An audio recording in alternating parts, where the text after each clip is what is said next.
Welcome, welcome everyone. So glad you could be with me again. I'm going to tell you what, one of the biggest pleasures I've had doing this YouTube thing is the people that I get to meet. As many of you have seen many of my interviews, is constantly I'm getting to cross paths with so many other really great minds. And I have with me today John from the Prepared Mind, and he's another one of our community members that is doing his best to try and mitigate the zombie apocalypse by opening up minds, getting people to understand the different perspectives of, monetary system history, all of those good topics that we all deal with. And well, it's my pleasure, John. Thank you for joining me. Thank you for inviting me, Erin. Good morning to you and everyone else. So, my first question that I like to talk about with people that I meet is, within our community, there is a large emphasis on the monetary side of things. There is a large emphasis on buying gold and silver. But within my channel, I've been trying to open more minds to the understanding it's not just about the monetary system, it is about us being producers. And over the summer, I've encouraged people to declare their own independence, become self-reliant. I've had a lot of different phrases that I've used, but the idea is you can't eat silver. Yeah, you can probably buy food if it's available to be bought. You could probably use it for that, but we have so many issues when it comes to our systems, our food systems, our water systems, our power systems. That's why I do the solar and all, that we have to look at a diversified approach to our portfolios, which means you can't just throw it all in the gold and silver and hope that that's going to save you. You've got to be doing something else like growing a garden, getting some off-grid solar, and so on and so forth. So my favorite question to ask people the first time I get to talk to them is, okay, I know you got you a stack of silver or whatever, but what else are you doing? So, John, why don't you share with everybody your broader diversifications? Okay. Thank you, Erin. It's interesting you mentioned that a lot of your viewers or people that you started with worked on or worked at prepping from the angle of precious metals and wealth preservation. It's fascinating because I've seen people enter the world of prepping from a variety of disciplines. It's been really fascinating. Some of the early prepper channels I saw were all about camping gear, woodcraft, and others were more psychological, wondering about scenarios. How would a scenario work out if you're in a rural area or in an urban area if shit hits the fan from say an economic standpoint, or the lights out? So there's a lot of different ways, but I have noticed lately that on the financial channels that I watch, there's a discussion of things are looking a little dicey, you better get prepared in other ways. So it's interesting that even the heavy duty guys are saying you better get some food, some water, and think about protecting yourself. Yeah, even Dave Janda, which I never thought I would hear it out of Dave Janda, he's been saying here lately in the last month, every time he gets interviewed, you should have some lead and a means to deliver it. Yeah, I heard Dave say that as well. So it's there's a lot of different aspects in it, in what we're doing, and I don't like the term prepper so much. One of the things I've tried to steer people's thinking, the way our minds work and the way we think about it, is into more along the lines of homesteading it, because prepping is implicit that there will be an event that we'll be able to get past, like the 2008 event, and everything will eventually fix itself and we'll go back to normal, like we know it now. And when this monetary system changes and collapses, there's a huge paradigm that will no longer exist beyond that it will all close down and shut down. we have had a large percentage of our population essentially be supported by money that's created out of nowhere. And that exists in a lot of social welfare programs and stuff. And there's a lot of people who haven't a clue as to what we've been talking about, and they are totally engulfed into the propaganda media, and they're not going to be able to handle it too well when the Medicare, Medicaid, Social Security, SNAP, food stamps, Section 8 housing, when all of these different systems come undone. They're not going to be ready. They're not going to understand it. And homesteading is the understanding that, I've seen the people mix the terms on different prepsteader or homestead prepper. There's a lot of neat little twists and turns on it. But the idea is this: you got to think of the long term. So, what kinds of things have you done in your world, John, to look for those kinds of system changes? All right. I've got a system or an idea or thought that we can have two types of things going really bad, two types of apocalypse. One that is the Mad Max, total Captain Caveman. It's going to be horrifying, and it's never going to be the same. And the other one would be kind of a shit, it's the fan light. The monetary system goes down, supply chains are interrupted.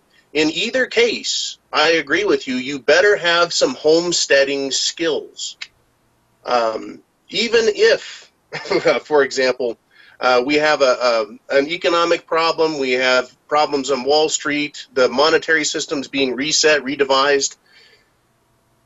People in cities on all of these assistance programs, and they're used to working with a standard monetary system. They're not going to be able to buy food, as you suggest, but let's look at this a little differently. How are the farms going to operate without funding, without loans, without fuel? We have an industrialized agricultural system that requires to get food from giant mega corporate farms to food manufacturing and processing, and then distribute it out to Safeways and Piggly Wigglies and stores and such. That is going to be interrupted.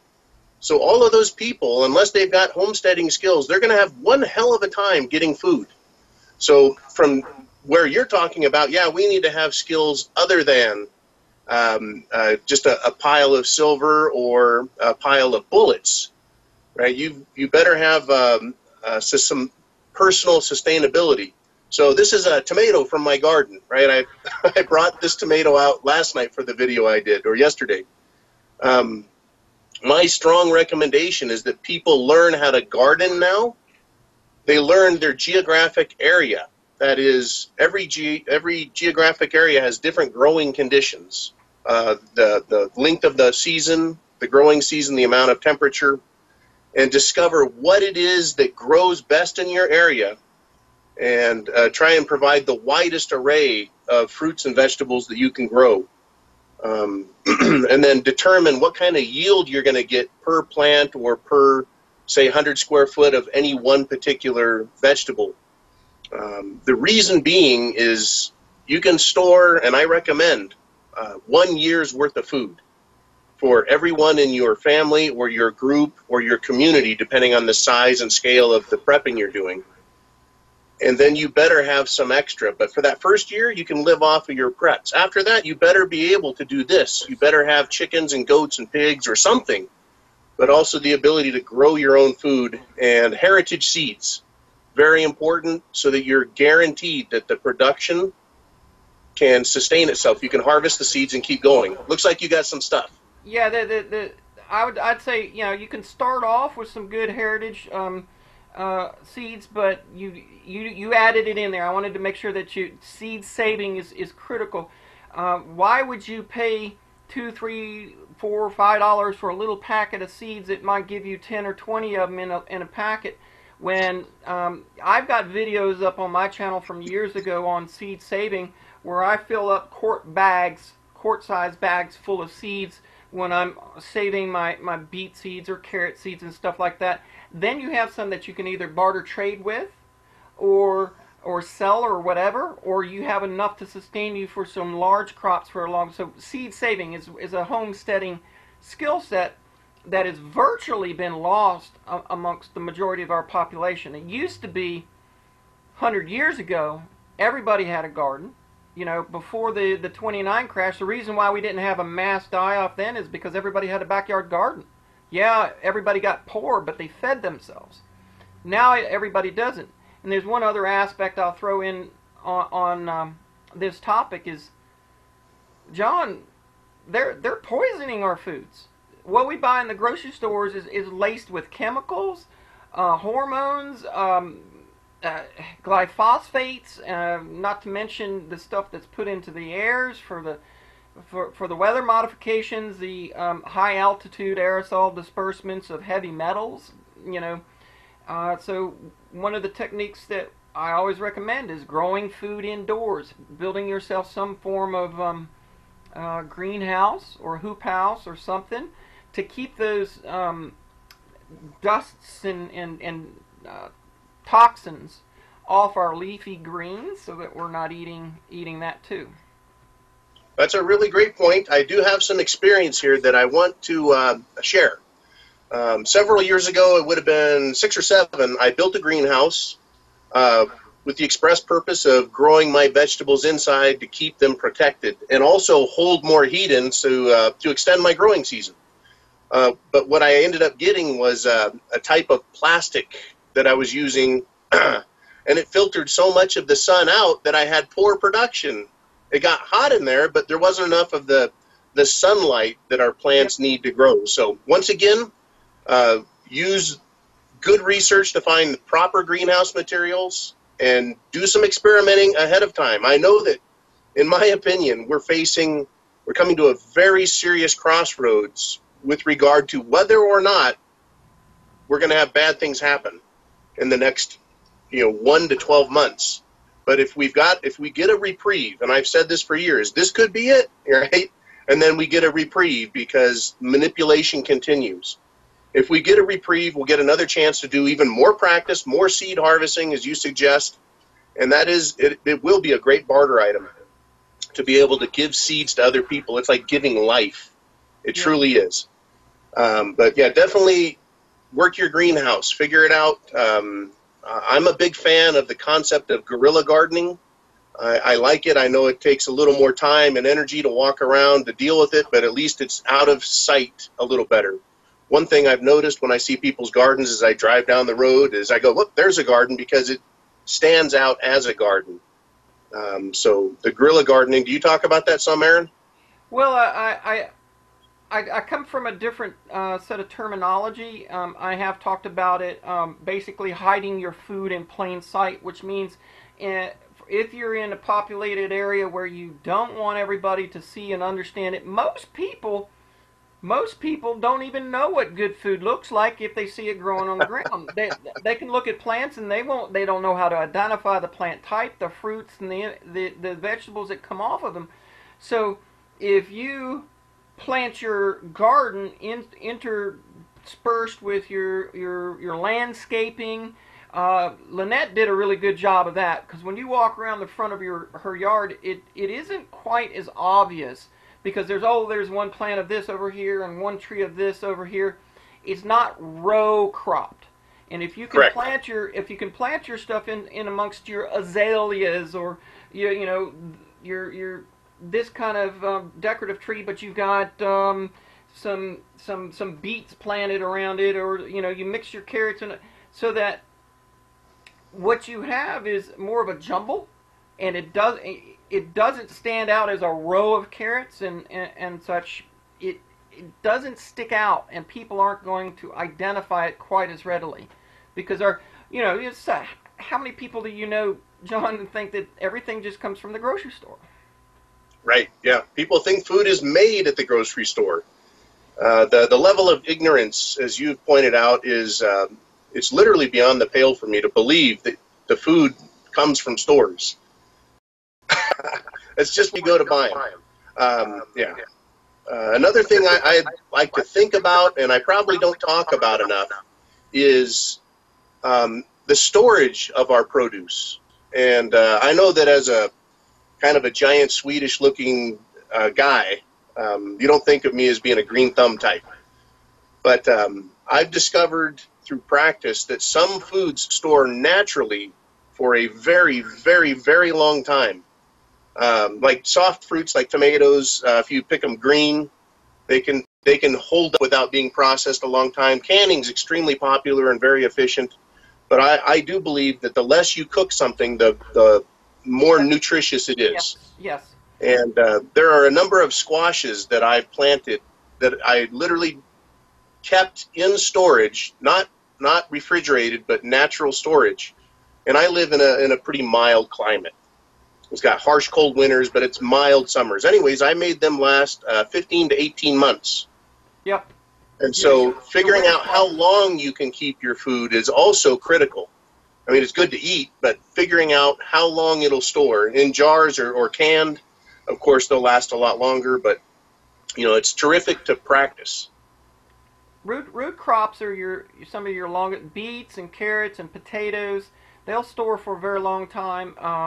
Winter squashes, not your yellow squash or your zucchini, but your buttercup, your butternut, your winter, your hard shelled squash. Those things can store that long. Yes, they can. Yep. Generally, I don't get them that long because I eat them.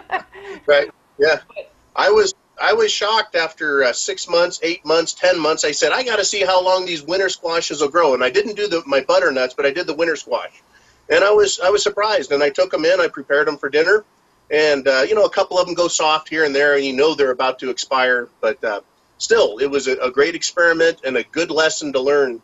But hopefully, and maybe we'll segue into some other discussion here, hopefully in the next month leading up to the election, just after the election and through the winter, hopefully we don't see this potential slide that I see really it's going to happen. It's just a question of when, but I see the potential for it. Well, there's a very big elevated discussion within our community about Red October. That's coming from the QAnon information. So I'm going to treat this point in time, and I've been doing it. I've been rechecking all my stocks. I've been polishing off things. I've been putting away extras of this because, I started preparing and getting ready for things back in 2010 and 2011, right after the events there. I didn't think it would keep going year after year after year, and then so I've run through things. We've used up some of the stuff. Time goes by. So now is an excellent opportunity. I put it down like, hey, this is it. This is going to happen, and it's reinvigorated me to go through, put together checklists, and say, okay, I've got this much of this. I've got this much of this. Where am I short? And that's why I just did a Costco run here to because I've got a lot of dried a lot of pasta. Pasta is something that stores really, really well. I needed more flour because, I usually buy flour by the 50-pound bag or more. And so those things, so I've got 5-gallon buckets, and you've probably got a bunch of 5-gallon buckets of sugars, salts, rices, and things like that. So I went back and I topped all the... There's my train. I hate yeah, I cannot do an hour without one. They've gotten so crazy.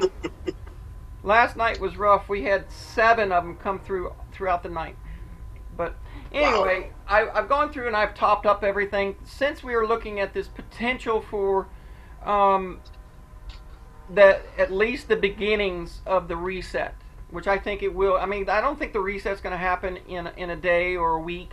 I think it'll be an ongoing process for probably a couple years, but the initiating events, the potential for the deep state to turn over the game table, the false flag kind of things, the EMPs. We've heard so many things. That's a high potential. You got a lot of people that are very corrupt, and they're ugly people because of, we've all paid attention to, what's come out about the pedophilia, the Luciferian worshiping, and all of that. These people aren't want to go down without a fight. Right.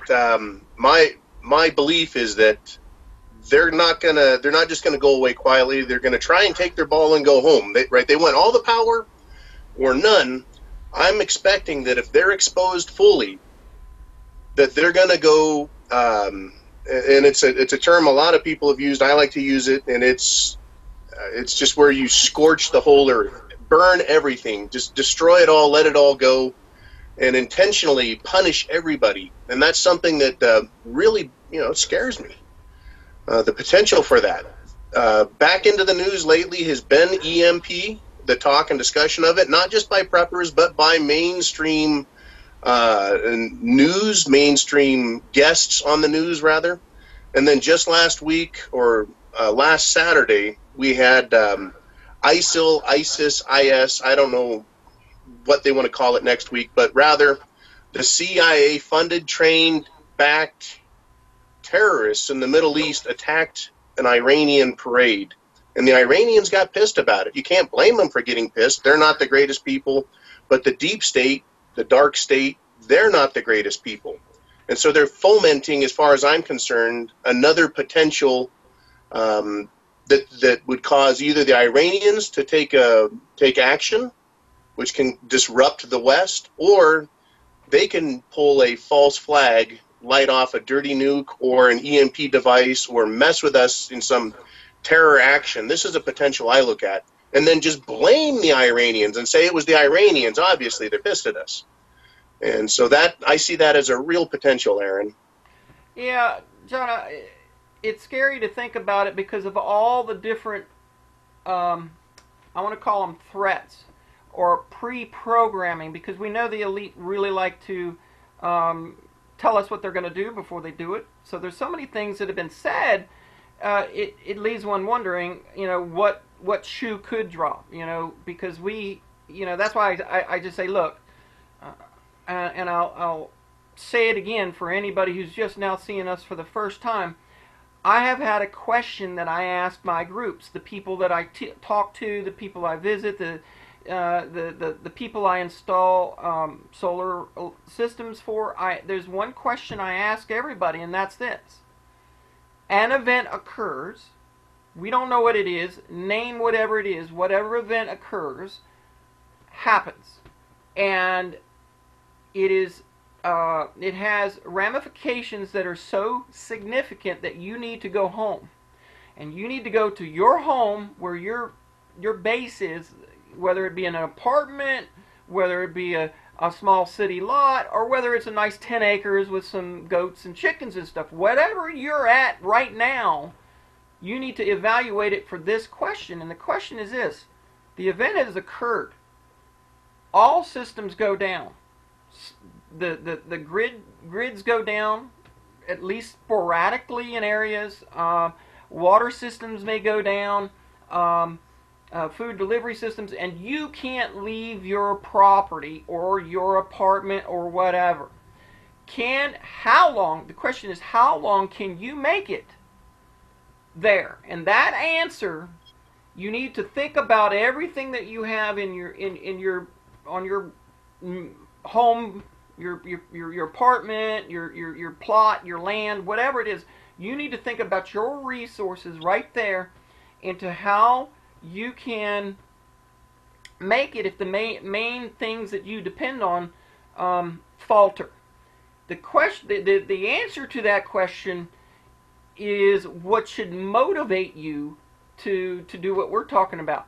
And I'm going to say it right now, John. I have enough people that I've met and talked to and know things that have done incredible things from places you couldn't imagine. People who live in apartment complexes have turned their apartment into a itty-bitty homestead, in as much as they got their balconies. They ain't got but like an 8x12 balcony or something that their deck is on for their apartment. But there is so much food growing on that. They've got water stored up inside.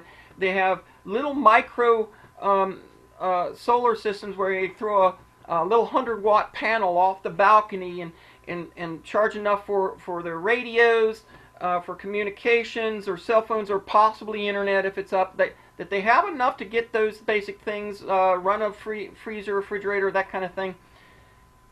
You'd be surprised, and I really get frustrated, and I know you probably can sympathize with this, because this statement will lead into the reason I called you in the first place, is people go, well, I can't do nothing. I'm in an apartment. I get really tired of the people's excuses of why they can't take steps. Right, right. I get a lot of questions. It's with my my profession, all the work I do. It's hard for me to check everything. I work with Jolene now, who handles my website, works with me on the videos. She finds and gets a lot of these questions, and I'm still seeing them. Yeah, I live in an apartment, or I don't have enough money, and it's really an unenviable position that they're in. But there is always something you can do. I live in an apartment. I go, okay, if you're in the upper floor, you may have attic access. You can store things up there.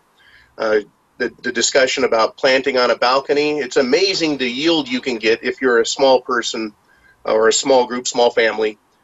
Yeah, it's tough, though. You know, it's like I said, it's unenviable. I like the position I'm in, and the position that a lot of us have, having thought about this years ahead of time, you know, moving to an area, but a lot of people are making do with where they're at. It's really amazing.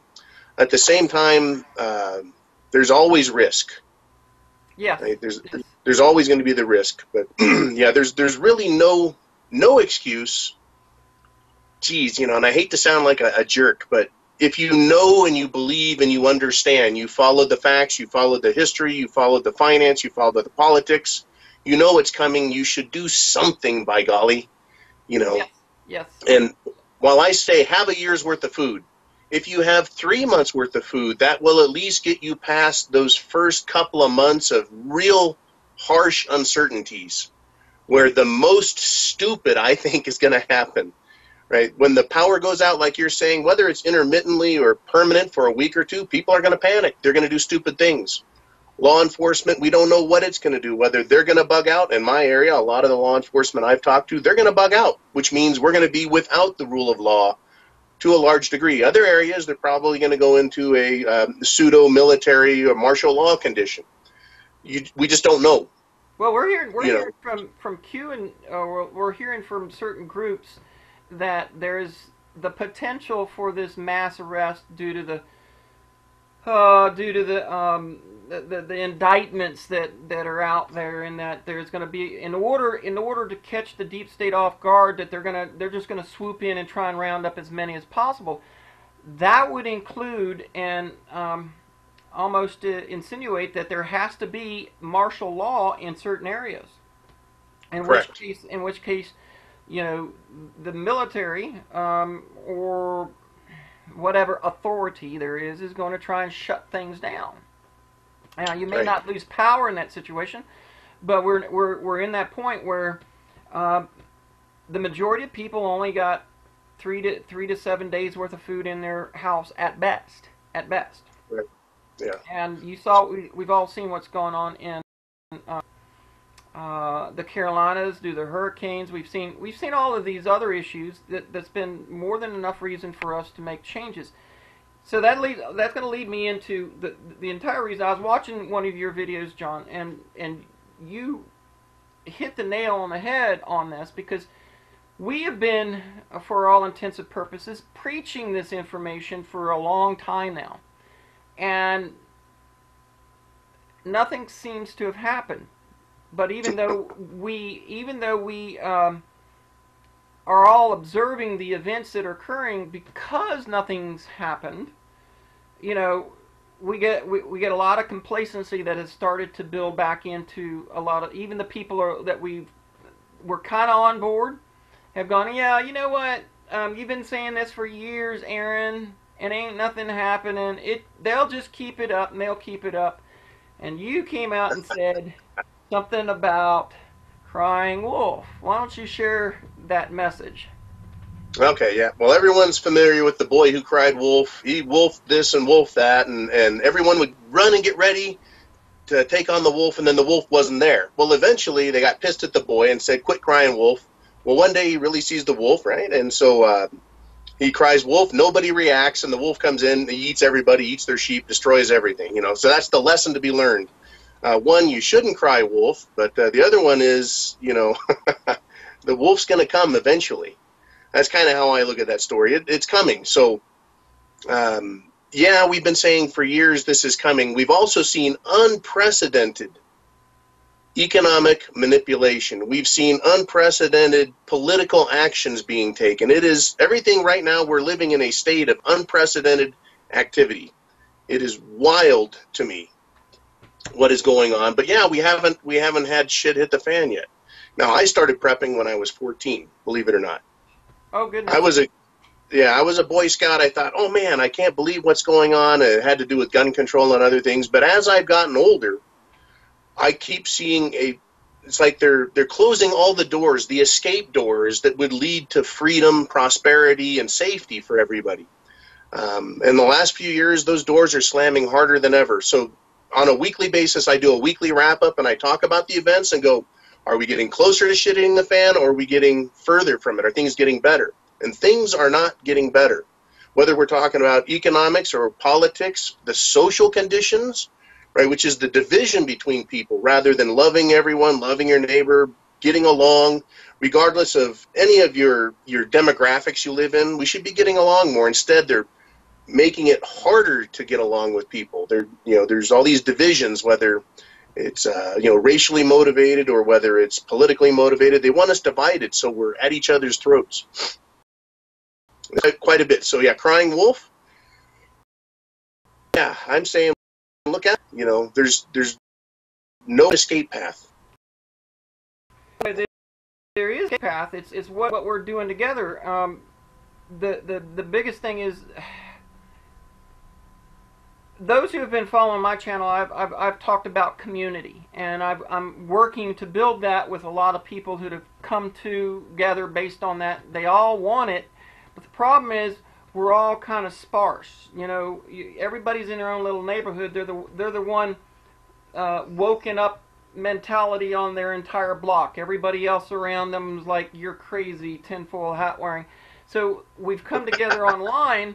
The big question is knowing how to cry wolf when and it's a hard thing. Most of the people who are in the precious metals world that have been forecasting for gold and silver to go up, they've all come to understand, well, you never give a date. You never give a date, because then you're not truly crying wolf. So it is a skill set, and to try and help people understand what's coming without looking like you're crying wolf, but it still comes across that way. It still comes across, well, you said it was going to happen, and it hasn't happened. However, my stomach has been knotted up here for a few weeks as some of this information's been coming out, especially through the QAnon. Now, I don't trust any of it, and I won't trust any of what we are hearing and seeing is going on behind the scenes as far as the battle is concerned until we see the fruits. But you can still sense the energy. And I don't know how you are, John, about your empathic feelings, but we go through, because we're all spiritual, slightly psychic kind of people, and we can sense these energies. And there's been a couple of times over the last 3 years, the last 3 to 4 years, where there's been this build-up like things could go, but then they receded. And then there were build-ups for like, oh, this could go, and then it recedes. But we're really entering another time frame where I'm thinking we're seeing that, oh, this is looking like it, you can feel it. Can you feel it in your gut? Yeah, I feel it all over. Sometimes it bites sometimes it bites my ass. That's how strongly I feel it. A couple of years ago, there was problems with Iran, and I thought, here we go, this is a big problem. And then, as you said, it receded. But that was just one area, and I thought it just takes one thing to cause shit to hit the fan. It was very interesting. But now we've got politics, we've got international diplomacy issues, we've got military action, we've got social decay, moral decay in our country, and the exposure that Trump is doing over the pedophilia, which he has kept quiet, but it's certainly loud enough for us all to hear it, right? Those with ears to hear can definitely hear this shit. And so for me, yeah, it's I'm cognizant of it, but I also feel it. Yeah. And it's unsettling, right? And so there's people around me that I know sense it, and there's other people that are completely oblivious. Most of them are oblivious, but there's other people that sense it. Some people are sensing it. This is interesting. Professionally, they're business executives, CEOs, sole proprietors. They kind of feel a sense, and they're trying to get prepared on that level. Others of us are prepared at home, as you and I are doing, and many of our prepper friends. They believe they need to get their home in order because of what's going on out in the world. But yeah, definitely a sixth sense. But it's being fed by information we get. Well, yeah, and the information, like I said, assuming that there is legitimacy behind what we get out of the QAnon information and what's being said there, that hopefully is enough of a clue for us to go, hey, QAnon saying be ready, Red October, and that could mean a lot of things. So far, a lot of the things that Q has said about implications of events haven't been very big. But I think at some point in time, there's some, at some point in time, there's going to be a Lehman moment. And I think it will be the moment they pull the plug, because they know, even both sides, the good side and the bad side, know this thing needs to end. And they want it, I think everybody who's in the elite categories wants it to change, because it is just, it's not working. Even for the good guys, it's not working, because we're in a system that no longer brings returns unless you're just printing with incredible amount of zeros behind your numbers there. The only people that are benefiting are the ones making the keystrokes, and that's the governments, and all they're doing with all this money that they're printing is just buying time. It is no longer providing any capital gains per se.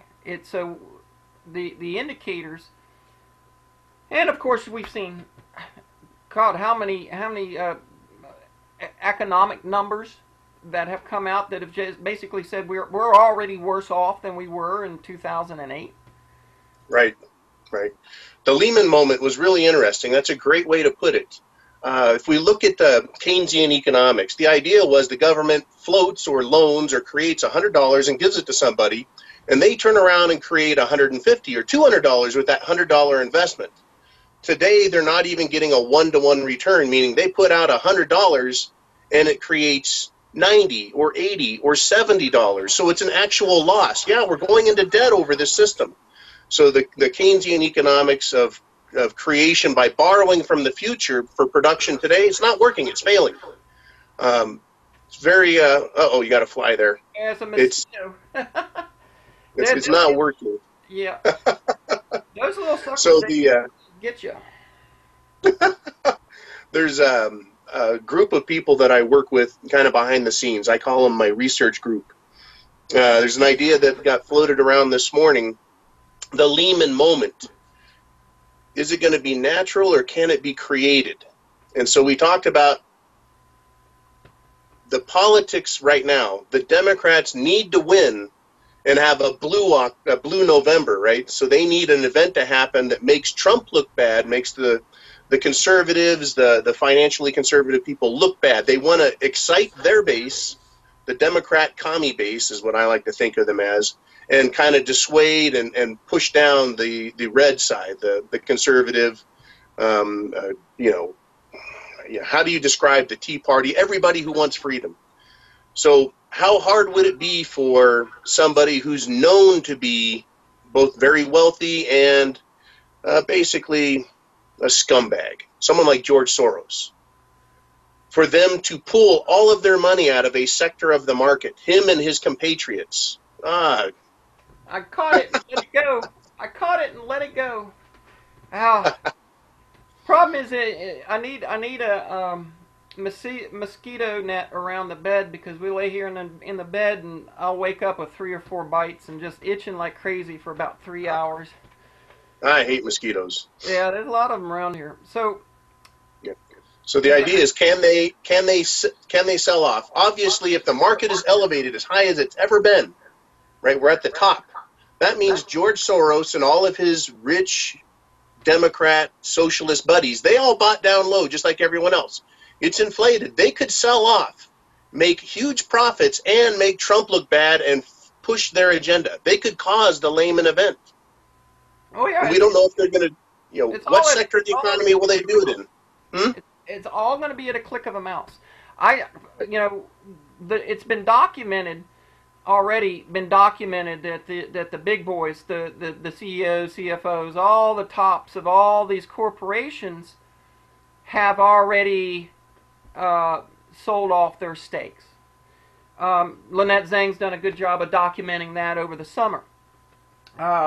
Most of us that I've talked to who understand it believe that the drop that we had in January and February was the signal, the sell signal to all the big boys. And there's another understanding and belief in that the reason why Trump did these tax cuts for the corporations, so that the corporations, the companies themselves, could bring their offshore money back to buy the stocks that the individuals were dumping. In other words, to pay themselves off, so that when the economy collapses, that all of the, it's the hedge funds, the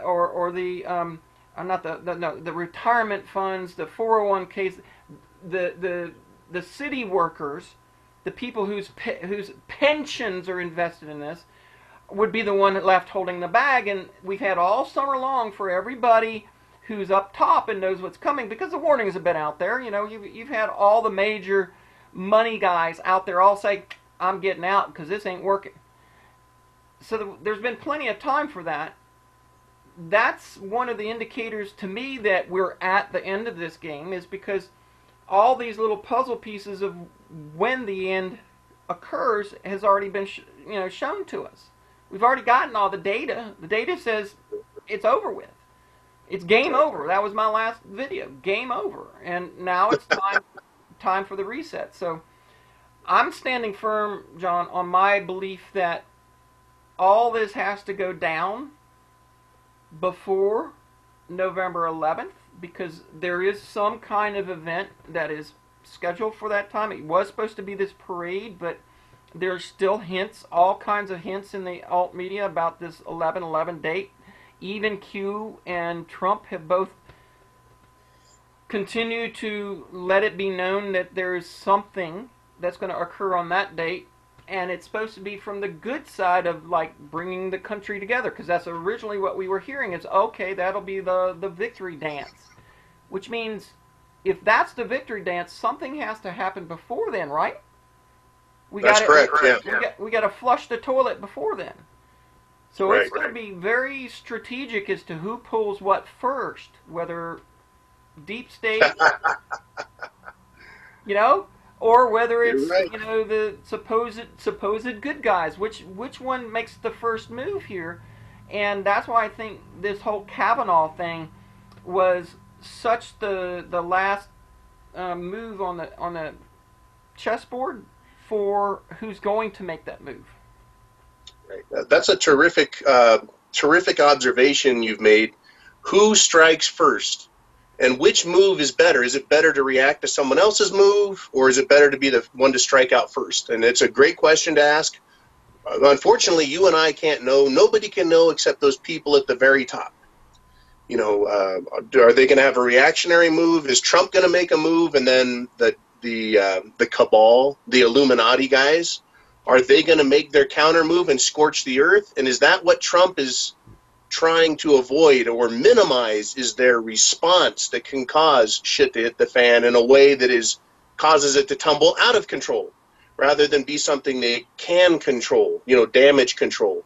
Okay, or does Trump go, does he have to react to them and say, aha, they did this, and then pull out all of his evidence and his proof that he's been gathering behind the scenes, and then he's on his heels defending and the government, or does he come in first? Because we've heard a lot of talk about a mass arrest occurring. Basically, the Trump administration military pulls the trigger and says, "Okay, we got you," and over the course of a weekend or whatever time that it occurs, because we've got the emergency alert that's supposed to go over on everybody's phones on the 3rd, and it's very common for there to be a planned practice session that turns out to go to the real thing. We've seen this in one false flag after another. It could be the same way here. Well, we're just going to do a test. It's just a test. And then all of a sudden you've gone live, and you got military operations in every major city of this country, bringing down, that's been suggested in the Anon's talk, in that's been suggested on some of the other the others in our community. Not to name names. If you get around all the other websites, you know who puts out these conceptual ideas. The question is, who does it first? And we're running out of time, because something's got to happen before the election, because that's something. Something has to happen before the election. The Democrats cannot afford to lose and not regain power in the House, at least. The Republicans, Trump, cannot afford to lose. Neither of them can afford, so somebody has to make a move. Somebody. And you're right about the false flag, or the practice of government operations prior to a real event. 9/11. The Pentagon, the entire military was on orders for exactly the thing that happened, an attack on the Twin Towers. Incredible, but true, and not talked about widely. Same with Sandy Hook. They were doing a school shooting drill just down the road. Same with the Boston bombing. They were doing a bombing drill during the freaking Boston bombing. Unbelievable. And I'm trying to keep my language clean. Yeah. Thank you. But time after time, and I know that I'm speaking largely to your audience, but I'd like to release this, of course, on my channel as well. Yes. But doggone it, you have to look at the facts, and you can't have this shield up that takes things we don't like or we're afraid of out of our scope. So you're very well versed in everything from prepping to finance to government shenanigans and everything in between, and that's really a good place to be, Erin. I mean, I've admired your channel. I've caught it from time to time, and like you said, how do you keep up with all the information? It's great, except now they're starting to censor us. Yeah. And that's horrifying, because it's not this is what I say on my channel, it's not my ability to talk. It's everyone else's ability to hear. If I only hear what they want me to hear, then I'm not getting the whole truth. It's not your ability to talk, it's my ability to hear you. If I want to hear Aaron Scott, I want to hear Aaron Scott, damn it. If I want to hear Alex Jones, I want to hear him. You shouldn't be able to tell me who I can hear, just like they shouldn't be able to tell us who can and can't talk. Amazing stuff going on. And there was an article on Zero Hedge this morning. People should go take a look. Zero Hedge is one of my first stops. Whenever I get up and I fire up my computer, there's Zero Hedge is one of the first ones. I'll see whatever headlines are there, just to see if anything's occurred, and then I would move on to Silver Doctors, and I'll move on to the YouTube channels, all my subscriptions and stuff. But we're at that point that's why I put out that last video I did. I think the game's over. I think we are at a place right now where the plug's going to get pulled one direction or another, and everybody should be battening down the hatches the best they can. I am fortunate in that, as you said, I've got a broad base of knowledge. That fortune came from being red-pilled the hard way. And on my channel, I tell everybody, most people don't get red-pilled until it hits them in the wallet. In other words, you got to lose your job, you got to lose your pension, you got to have the money taken away from it, because as long as it's coming in, everything's normal. I still have my job, I still have everything. Yeah, the bills are a little higher, but we'll squeeze and we'll keep slowly raising the temperature on that boiling point for the frog.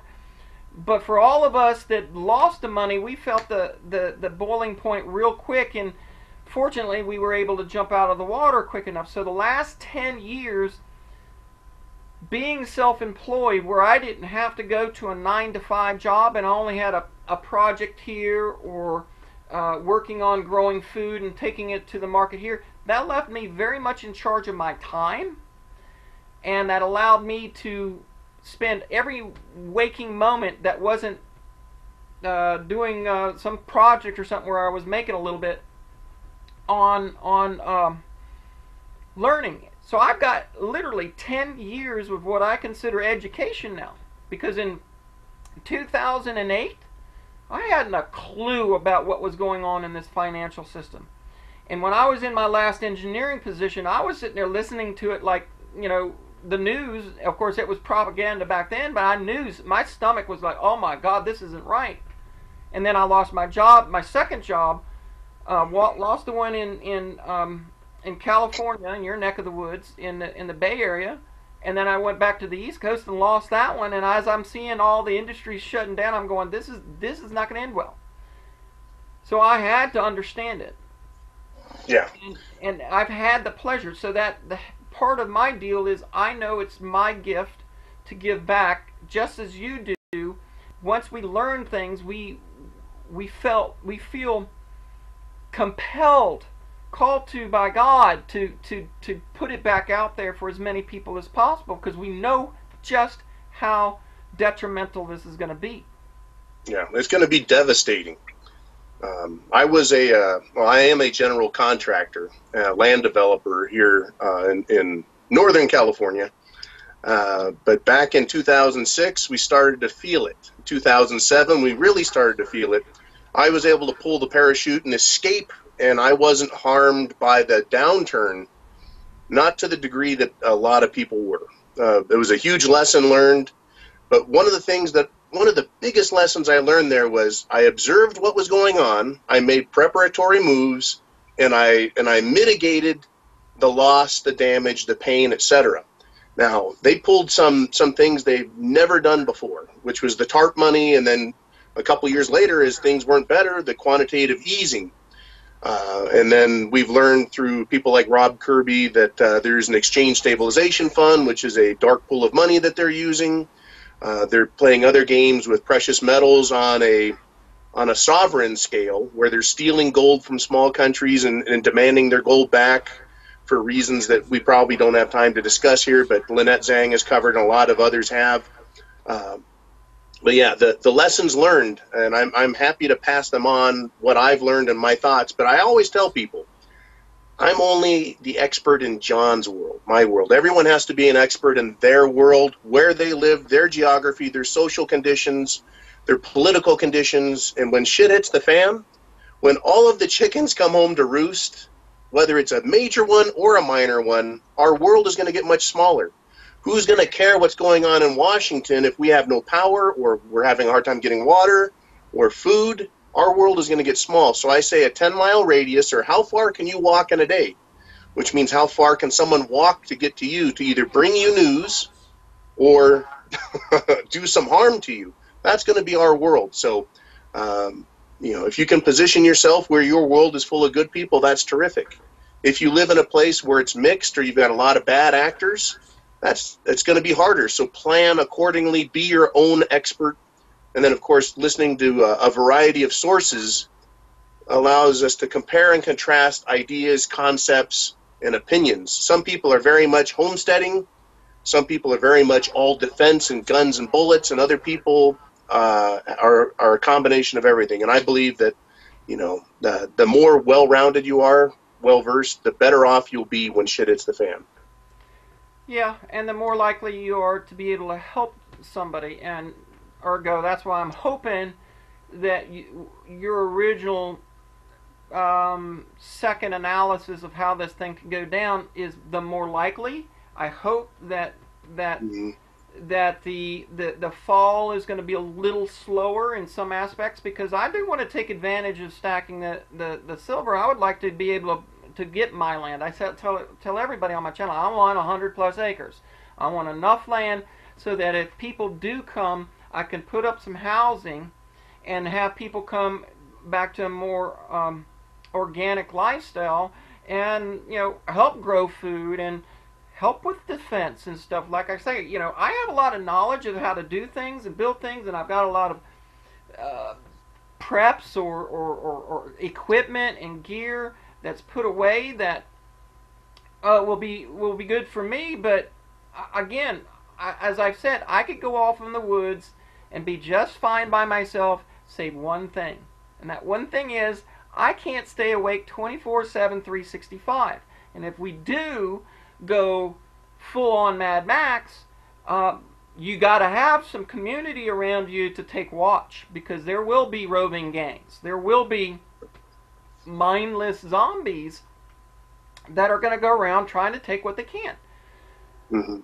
And unfortunately, that I think we're going to get close to and experience that in some areas in this country, especially the heavily populated areas. It may not get like that out in the country area, but in the bigger cities, you're going to see LA riots. You're going to see LA riots in probably every major city in this country when we get into the worst part of it, because we're already seeing it. We're seeing it in Venezuela.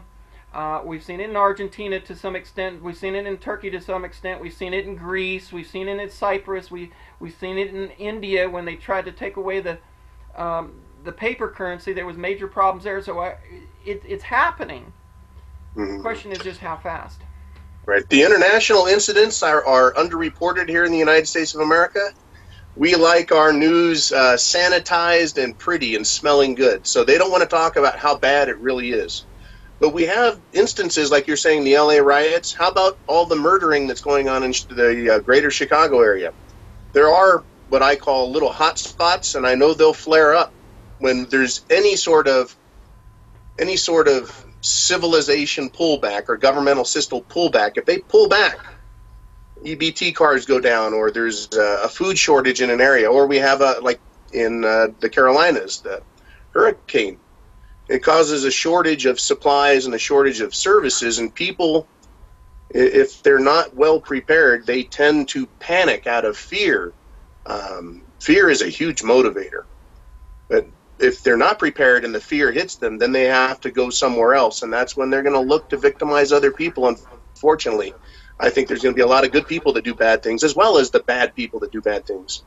One of the brighter spots I wanted to put out, and I always try and point this out, is as bad as it's going to be for us as preppers, when something goes wrong, for others who aren't prepared, they're going to be hungry, they're going to be thirsty, they're going to be scared, they're not going to be as well rested as we are. So we will have an advantage in dealing with them because they're going to be tired, weak, scared.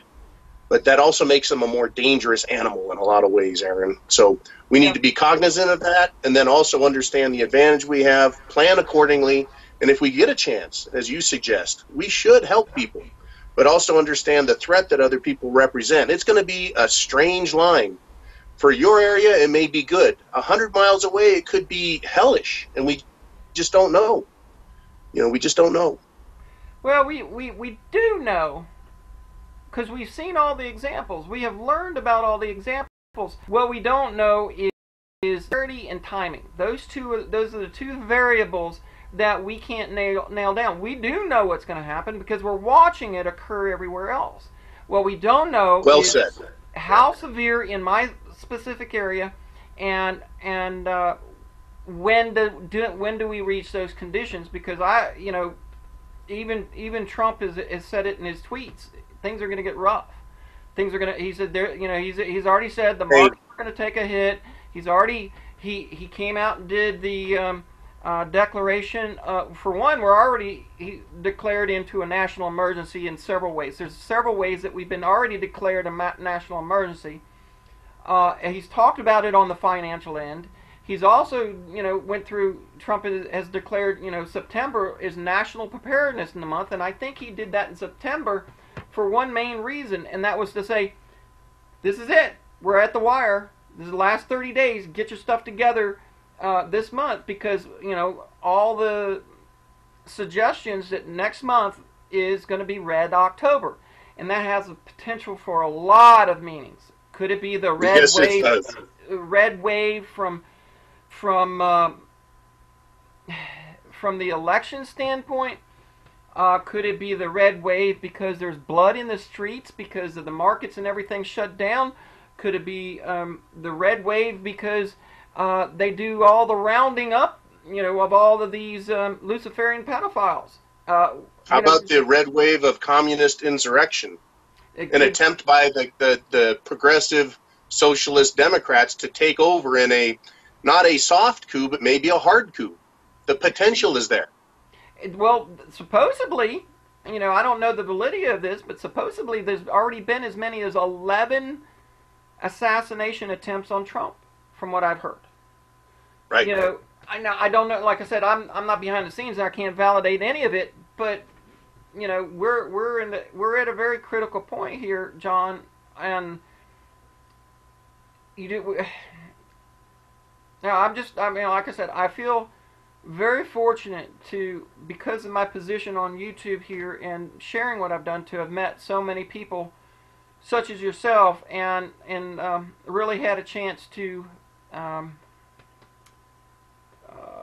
form a good foundation of perspectives from many different areas, all directed in the same direction of us needing to rethink the world we live in, and that how we approach it, and the steps we take in our lives, and what we do. Yeah, oh yeah. And it's been great watching when you came out. I was like, whoa, there's another person that's very much like me, personality-wise, analytical, looking wide, doing the best he can. I mean, there's so many people like us. It's wonderful. Before I came on YouTube and started looking around, I felt a bit like the Lone Ranger. And so it was heartening to start communicating, and then the suggestion was made, John, why don't you do your own channel? And it grew slowly, and then in 2017, it exploded. My channel did, in size. And in the fall of 2017, we started seeing the major censorship moves.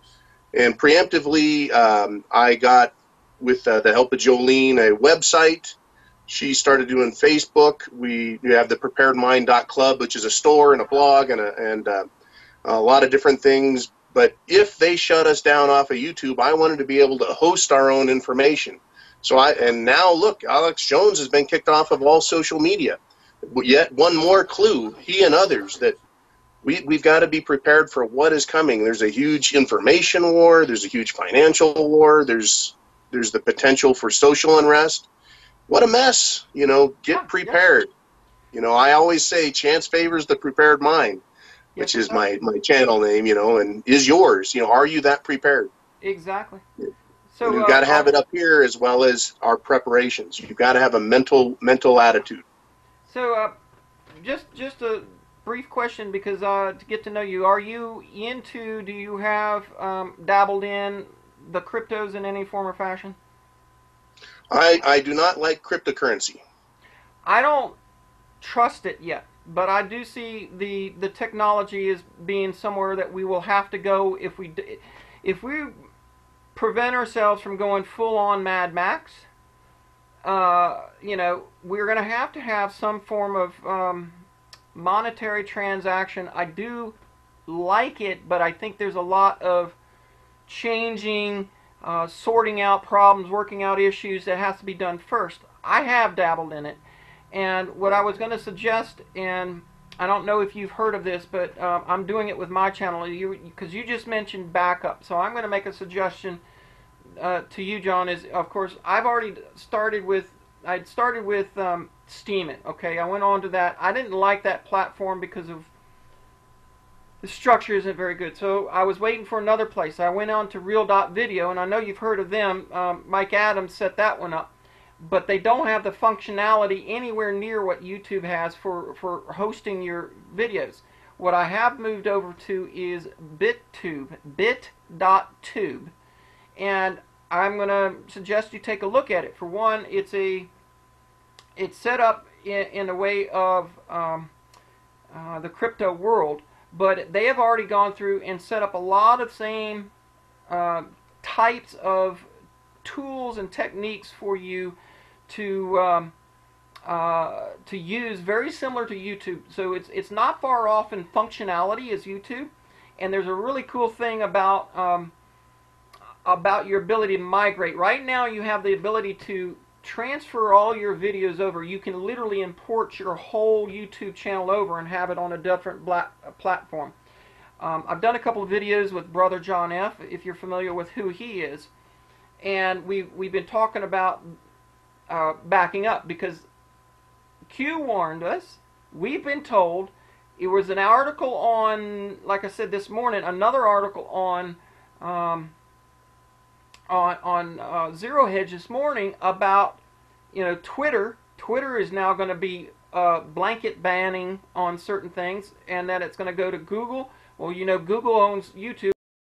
We're all banned on YouTube. So I'm going to make a suggestion. You go explore BitTube as to, because you've got a lot of content. You don't want to lose it. I'm assuming you've got it backed up on your own hard drives, but if you don't have it, being able to import it and have a platform where you can upload videos, because I'm going to guess that you're not capable of hosting videos off of your own servers, because that would require... Actually, we are. You are? We're capable of it, but it's going to pull the trigger and use it, it'll be more expensive. Yeah. So we're trying to be self-funding, and it's really hard. It is. But I'll say this, Jolene, you listen. she'll check out all your recommendations. We're on other sites. We're trying to work through the Mike Adams site. We've contacted them. There's commercials there, meaning it's commercialized. It's being funded, but all those funds are being used to literally fund the platform itself. We're not seeing any of those that would help pay for our efforts. Well, so on the BitTube, you actually can earn cryptocurrency, or cryptocurrencies, or tube coins, as it's called. So if I post up a video, I earn tubes from you watching it. You would earn tubes or tube coins by watching it. It's kind of at a 2-to-1 ratio. So like for every hour of view time, I'll get a tube. You would get a half a tube. It's about a 2-to-1. But whether you like the cryptos or not, the whole BitTube platform, I think, is one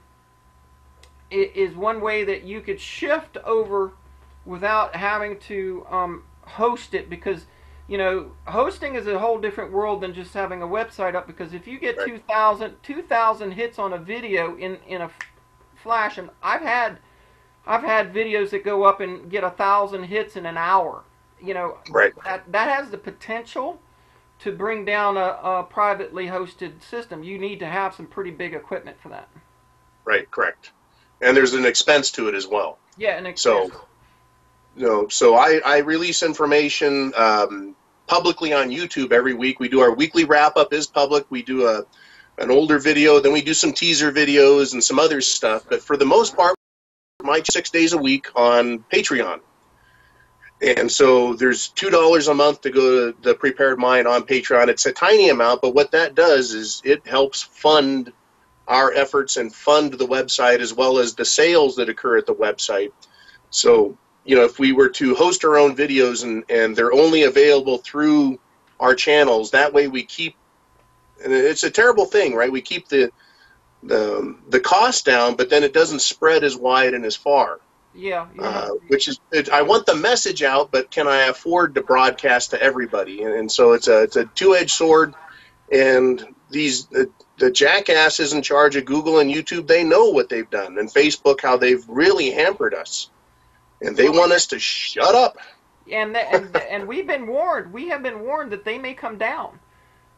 Very likely that because you remember the cabal, the Luciferian pedophiles, child traffickers, they are the CEOs of Google and Twitter and Monsanto, all these big corporations. You know, those are the people who have the money to pay the $100,000 for a child. You know, Right. so when they take them down, you know, we've been warned that those platforms are very likely going to come down, and that's why I'm saying, whether it's on your, if you have the ability to host your own, or if you can move over to Real.video or BitTube, I think that transition time is now. Just like we're talking about, we're near the end of the game. We better have it figured out where we're going to go if YouTube gets taken down entirely. Right. Yeah. It's a mess. I think we're at the end game here. Yeah. The next month to 12 months, you talked about we saw the major market correction last February. Historically, with all market crashes, when we've gone a period of time good financially, we're going to have a recession, and when it drops, you have 6 to 18 months to get your shit together. The 6-month mark is right now. Yeah. And so it could go another year, and they did that when the market took a tumble in 2006-07. We didn't see the results until 2008 when they announced the Lehman event. So it could go into next year, but it could very well happen right now. And the market is primed for a big fall. The bulls are running on Wall Street. No one sees an end to the good times, and I do. The wealthy people are moving their money out, and they're going to safe haven investments. They're buying real estate. They're buying precious metals. They're pulling out and holding cash so that when the market falls, they can buy back at pennies on the dollar. And the super wealthy and insiders have always, always, always done this. Hundreds of years they've done this. They've bought up land and assets for pennies on the dollar after a collapse. And that's, you know, what Mike Maloney says, this is going to be the greatest transfer of wealth in human history.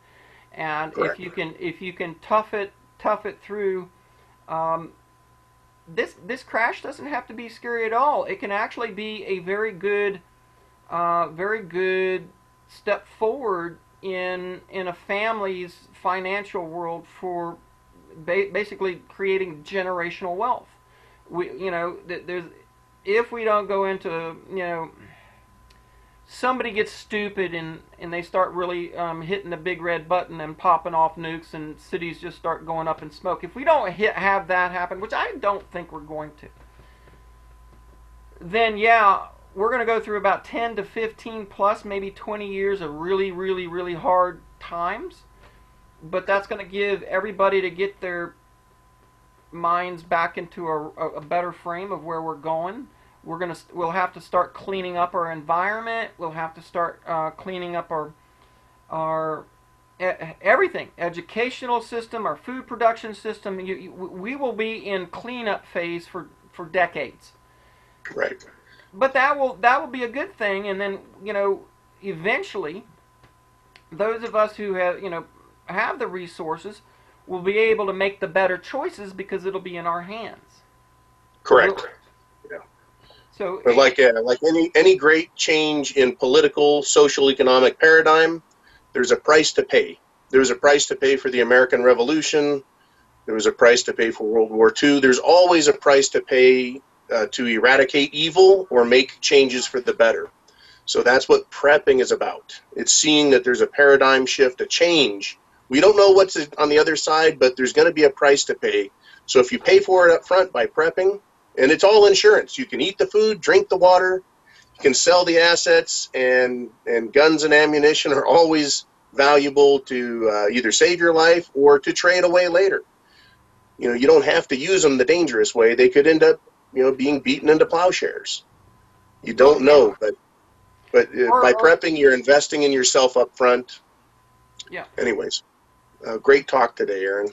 Yeah, we've had a good time here. I think we could probably go on for hours and hours, but it's been a real pleasure to have another community conversation with another one of like-minded people that are out there trying to help. And it's like I said, none of us are going to have everything 100%.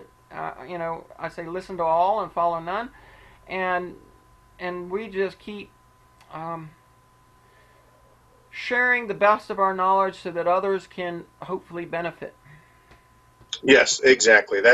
I feel good about the fact that I've been able to share, and I learn as much as I hope that I educate others with some of my experience and my insights. So yeah, by talking and communicating, social media has helped us tremendously.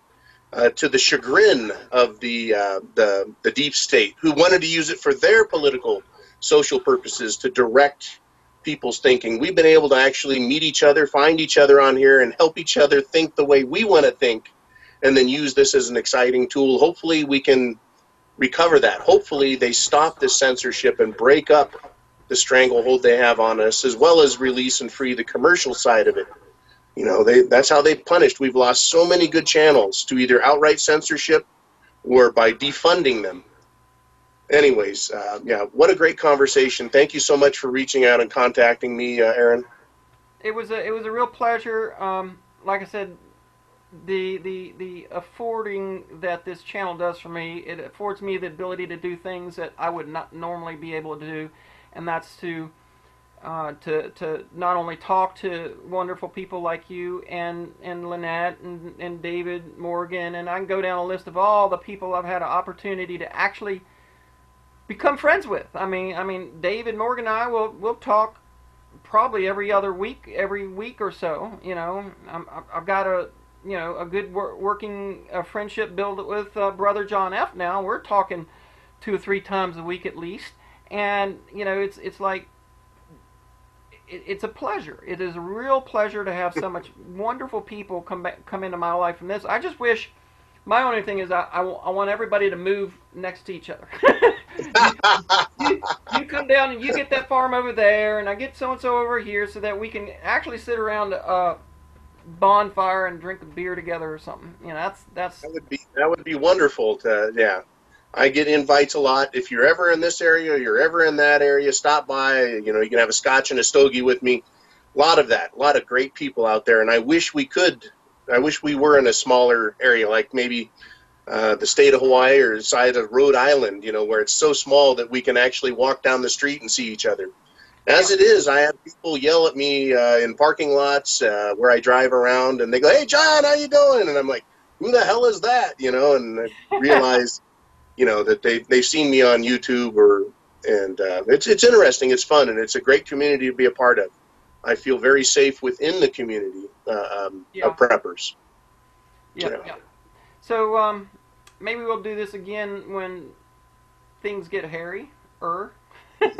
Let's see what happens between now and the election. If something goes on, definitely get a hold of me, get a hold of Jolene, and we'll do another collaboration. This was a lot of fun. Yes, I'm trying to do more interviews. It's just time is such a commodity that, whoo, you know, getting free time. Here we are. We're recording this Sunday morning, so you know. Yeah, it is. There's just going to be so much to talk about, and when things get really exciting, I don't know. I hope I have the ability to continue. Although I know when things get exciting that we're probably, as you stated, things are going to get small. I think I'm going to be focusing very hard on, because by then I'm going to be seriously, hopefully the real estate will go down, silver will go up. I'll be looking to move. I'll be looking to get set up, and you know, I got greenhouses to build. Now I'm going to do videos and all of that stuff. Terrific. Do videos on setting my solar up finally, and how it's working, and so people can see, you know, see the systems that are going in place. But still makes me wonder, though, you know, how much of it will we be able to continue with if we get really busy in our personal lives. I hope we can continue, and that we're not completely taken down on the platforms. Right. Yeah, we'll find out, Erin. But, yep. You know, all we can say is, you know, Godspeed to everybody. Do your best to plan, and stay in contact while we all can. But if they force us to go dark, then, you know, we've had our warnings. Yep. We've had our time, and then it's up to you to work with the people that are in your neighborhood, your community. Oh boy, it could get interesting here, Erin. So stay frosty. Yeah, we'll do. Thank you so much, John, for sharing this morning with me. You're very welcome, Erin. Thank you for all the good information and the good heart you have. Thank you.